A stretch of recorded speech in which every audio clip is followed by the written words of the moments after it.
From the New York Times, it's The Headlines. I'm Tracy Mumford. Today's Thursday, November 20th. Here's what we're covering.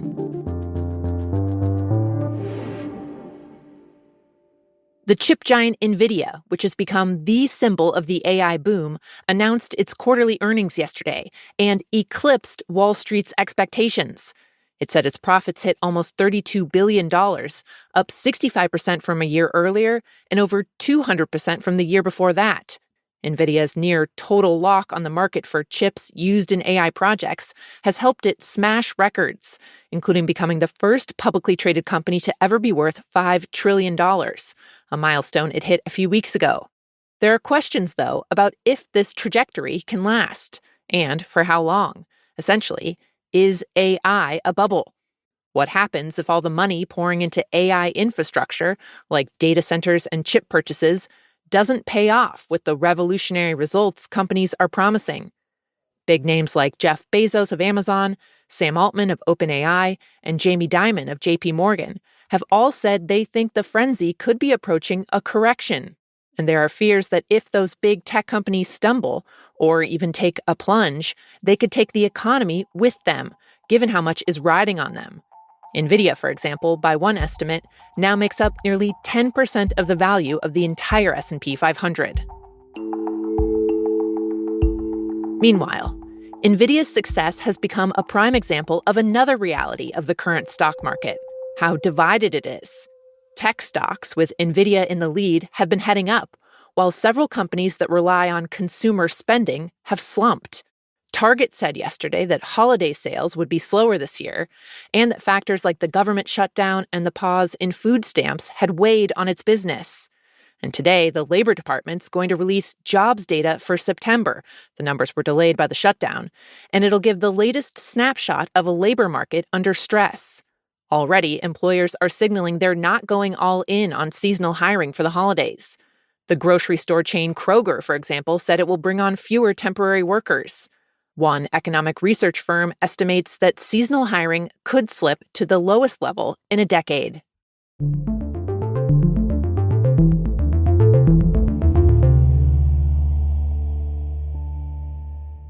Now, 3 updates out of Washington.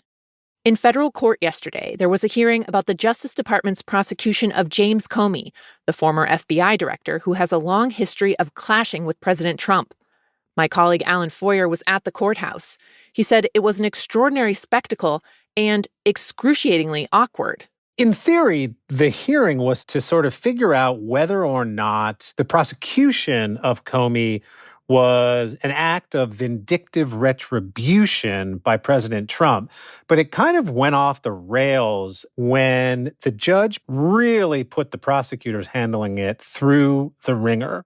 Lindsay Halligan, Trump's former personal lawyer, has been leading the case against Comey, who's been charged with lying to Congress.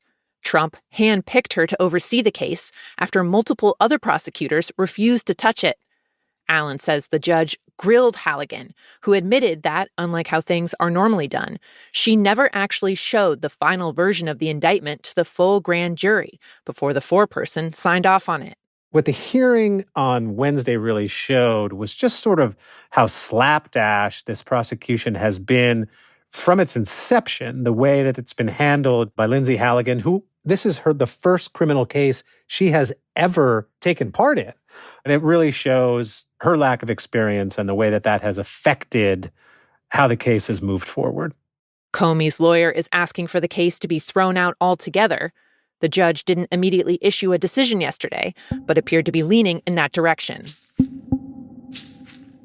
Also, the partnership between our two nations is among the most consequential in the entire world, and together the Crown Prince and I... At a U.S.-Saudi investment conference yesterday, President Trump capped off a high-profile visit by the Saudi Crown Prince Mohammed bin Salman. During his meetings with Trump, bin Salman said that his kingdom would invest up to $1 trillion in the U.S. But the Times has learned that the Saudi Public Investment Fund, which would be used for that kind of commitment, is actually running low on cash. According to interviews with more than 10 people briefed on its operations, including board members, that's in large part because the prince has spent vast amounts of the country's oil wealth on failing projects. For example, there's been a coffee shop chain that only has one shop, a cruise line with only one ship, and a string of luxury resorts on the Red Sea that are mostly empty.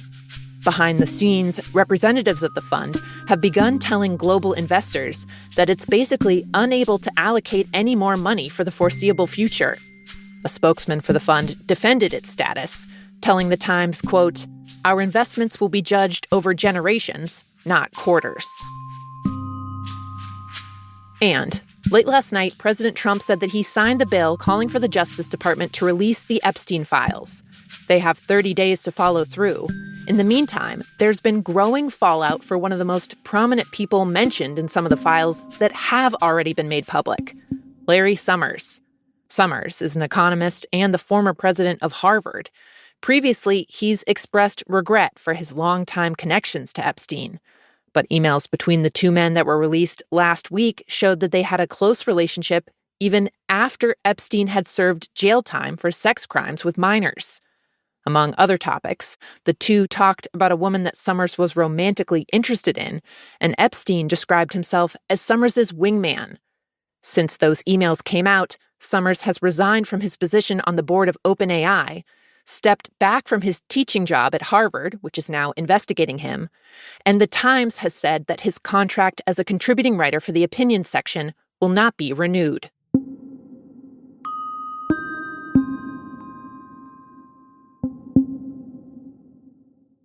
More than a year ago, a 47-year-old man from New Jersey who worked as a pilot for JetBlue went to a summer barbecue.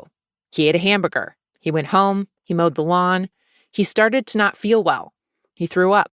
Soon, he was unconscious. And later that night, he died. The autopsy called it a sudden, unexplained death. Now, a team of doctors think they may have an answer. They just published their findings in a medical journal that links his death to a growing health issue, an allergy to red meat that people can develop after a tick bite. It's called alpha-gal syndrome. It can make people violently ill. Even just the smoke from a cookout could trigger symptoms. The doctors who looked into the pilot's case believe his could be the first death linked to it. Diagnoses of the syndrome have been on the rise. The CDC has estimated that somewhere between 100,000 and 450,000 people may have developed the allergy since 2010. On Martha's Vineyard, for example, so many cases have popped up, some restaurant menus now even flag what dishes are alpha-gal safe. Since many people may be unaware that they have the condition, health experts told The Times that people should get tested if they find themselves feeling sick after consuming red meat. They also urged doctors in areas where ticks are common to consider that patients coming in because of vomiting could be in anaphylactic shock, not just facing a stomach bug.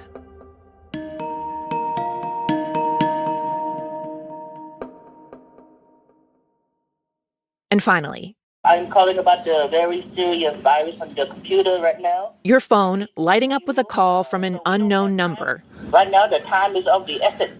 Maybe from someone saying you've been hacked, or telling you there's a problem at your bank and all they need is your account number to fix it. Sir, very important. You work with me very quickly. This kind of thing has just become a daily reality. The calls, of course, are scams, and The Times has been looking into a recent crackdown on where many of them originate, in cities and towns in Southeast Asia. There, criminal gangs control compounds that look like condos or offices from the outside, but are actually filled with people working the phones. Chinese gangsters, for example, have smuggled tens of thousands of people into Myanmar to work in these facilities. Authorities say many of them are held against their will and can face physical abuse. Some are from nearby countries, but others come from as far away as Brazil or Eastern Europe. Now, the U.S. has joined with a number of other countries working to shut down the centers. This year alone, officials from Thailand, Myanmar, and China carried out raids to rescue people from some compounds, and hundreds were flown back to their home countries. American authorities recently seized billions in cryptocurrency from a man they said was helping to run some of the schemes. And the Thai government even tried to fight back against one of the scam hotspots by just cutting off the electricity. Despite those efforts, one expert in organized crime told The Times all of that will still probably not even make a dent in the scammers' profits. It's basically a game of whack-a-mole. As for what you can do to protect yourself when your phone rings, one fraud expert told The Times, quote, Just listen to what they're asking for. If anyone is asking you for prepaid gift cards, Bitcoin via ATM machines, gold bars, cash, Venmo, Cash App, Zelle, or Social Security numbers or Medicare information, stop. Those are the headlines.